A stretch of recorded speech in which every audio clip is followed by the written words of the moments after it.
নমস্কার বন্ধুরা, পেঁয়াজকলি আলু বড়ি দিয়ে ট্যাংরা মাছের ঝোলের রেসিপি নিয়ে চলে এসেছি।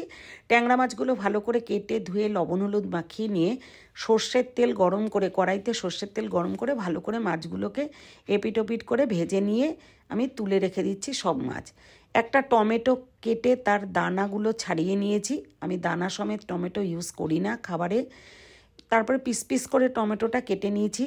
নিয়ে এরপরে কড়াইয়ের মধ্যে তেল গরম করে তার মধ্যে ঘরে দেওয়া হিঙের বড়িগুলোকে ভালো করে ভেজে তুলে রেখে দিয়েছি। ওই তেলে 1 চামচ কালো জিরে আর কিছুটা আলু কেটে দিয়ে দিলাম আর কাঁচা লঙ্কা।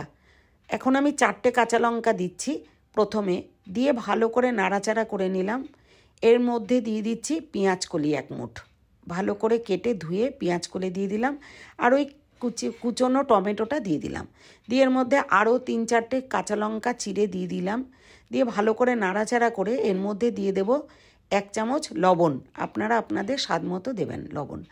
তার মধ্যে হলুদ দিয়ে দিয়েছি, ভালো করে নাড়াচাড়া করে নিলাম। নিয়ে 1/2 ইঞ্চি আদা ঘষে দিয়ে দিচ্ছি। ব্যাস, আর কোনো মশলা দিলাম না। এর মধ্যে দিয়ে দিলাম গরম করা জল, যতটা ঝোল দরকার ততটা জল দিয়ে দিলাম। দিয়ে ভালো করে ঢাকা দিয়ে ফুটতে দেব।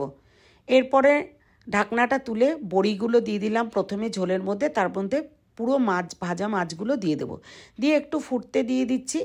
ভালো করে ফুটে গেলে ঝাল আর নুন মাছগুলোর মধ্যে ঢুকে যাবে। তারপরে আমি একটু ধনেপাতা ধুয়ে কুচিয়ে রেখেছিলাম, ওই ধনেপাতাটা উপর থেকে ছড়িয়ে দিলাম। দিয়ে ভালো করে ফুটতে দিলাম।